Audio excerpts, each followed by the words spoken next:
Estando com os discípulos no Monte das Oliveiras, Jesus ouviu deles a seguinte pergunta: Que sinal haverá da tua vinda e da consumação do século? O mestre, então, enumerou vários sinais indicadores do seu retorno à terra.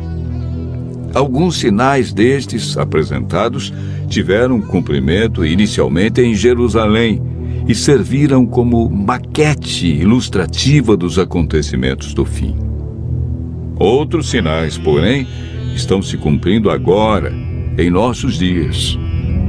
Todos os dias lemos e ouvimos nos jornais, rádio e televisão inúmeros acontecimentos.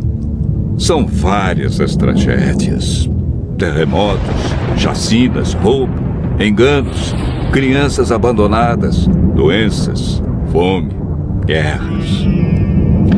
O que diz a Bíblia sobre esses acontecimentos?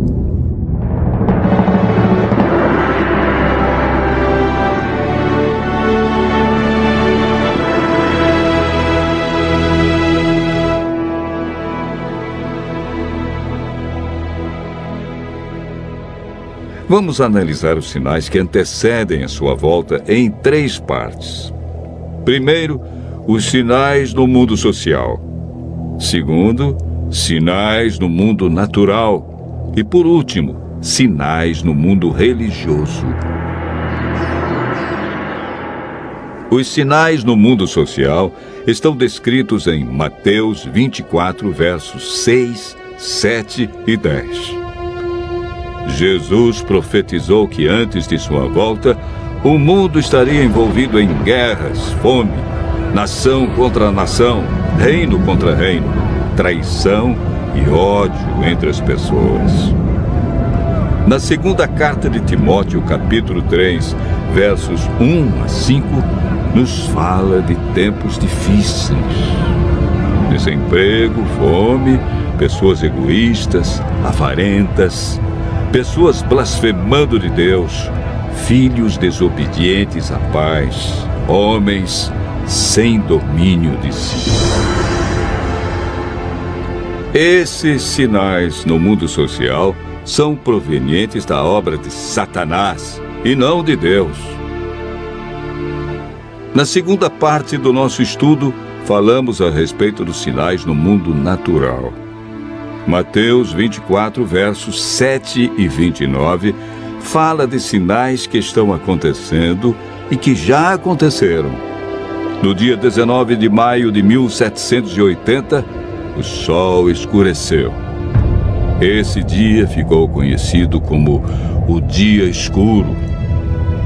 Na região leste dos Estados Unidos, tão densas eram as trevas que as lamparinas foram acesas ao meio-dia. A lua, embora fosse cheia, negou-se a iluminar. A ciência não conseguiu explicar esse fato sobrenatural, mas a Bíblia o apresenta como um dos sinais que antecede a vinda de Cristo. Em 13 de novembro de 1833, ocorreu uma deslumbrante queda de estrela jamais vista. Esses sinais já se cumpriram uma vez, mas antes da vinda de Jesus se repetirão com maior intensidade.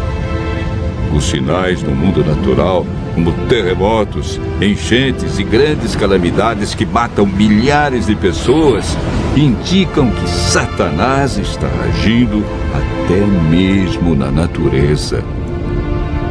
Tratamos na terceira parte do nosso estudo sobre os sinais no mundo religioso. Mateus 24, versos 4 e 5, fala sobre o engano religioso que haverá no tempo do fim.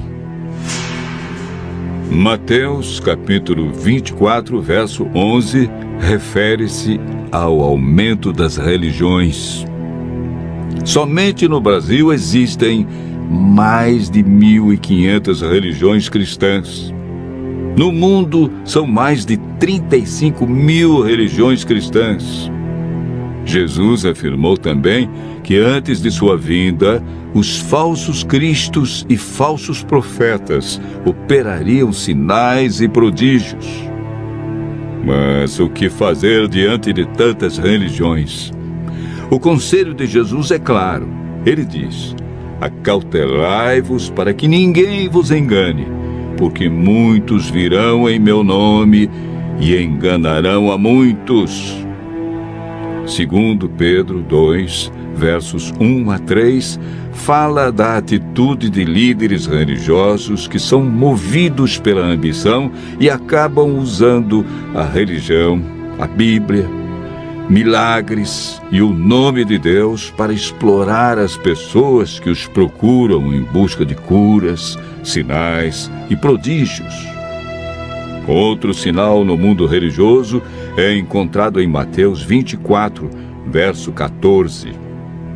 Apresenta o sinal de Deus que indica que o fim realmente chegou. Esse sinal é a pregação do Evangelho do Reino em todo o mundo. O apóstolo Paulo nos fala em Gálatas, capítulo 1, verso 6, de um outro evangelho que parece ser bíblico, mas não é. Esse evangelho é o falso evangelho de Satanás, pois este sabe que pouco tempo lhe resta e está empenhado em difundir os seus terríveis enganos. O que devemos fazer para não sermos enganados diante de tantas religiões? Em 1 João, capítulo 4, verso 1, encontramos a resposta. A Bíblia nos orienta a provar se os espíritos provêm de Deus ou não, ou seja, comparar. Aquele que quiser fazer a vontade de Deus deve comparar a doutrina da Bíblia com aquilo que outros ensinam. Por que Deus manda provar? De acordo com Mateus 7, verso 15, o engano vem parecendo verdade.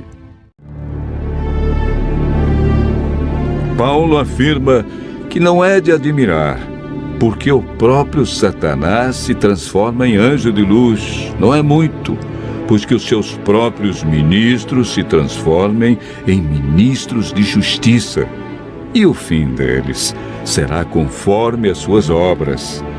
Segundo Coríntios, capítulo 11, versos 14 a 15. Satanás tem poder para encantar as pessoas. Se mostra de maneira diferente e apresenta a verdade de forma distorcida. Seus meios de enganar, segundo Mateus, são sinais, curas e prodígios. De acordo com a Bíblia, estamos vivendo nos últimos dias e Satanás sabe que lhe resta pouco tempo. Por isso sua ira se volta intensamente contra aqueles que seguem os mandamentos de Deus. O diabo quer nos levar a cometer iniquidade e nos desviar do evangelho verdadeiro, pois também tem o seu evangelho para enganar, torcer e mudar as verdades divinas. Este grande conflito que começou no céu e passou pelo Éden, agora chegou até você. Quem vencerá em seu coração? Os enganos de Satanás ou a verdade de Jesus Cristo? Vimos que os sinais preditos por Cristo estão todos se cumprindo, indicando que em breve todo o mal do universo terá seu fim. O que está faltando para Jesus voltar? Primeiro motivo: o evangelho verdadeiro precisa ser levado a todo mundo. Segundo, Jesus está a cada dia dando mais oportunidades. Ele é paciente e espera uma decisão de cada um de nós ao lado da verdade. Lucas 21, verso 28, declara que, ao começarem estas coisas a suceder, exultai e erguei a vossa cabeça, porque a vossa redenção se aproxima. Continue ouvindo a voz de Deus. Em breve, vamos contemplar Jesus vindo sobre as nuvens do céu com poder e grande glória.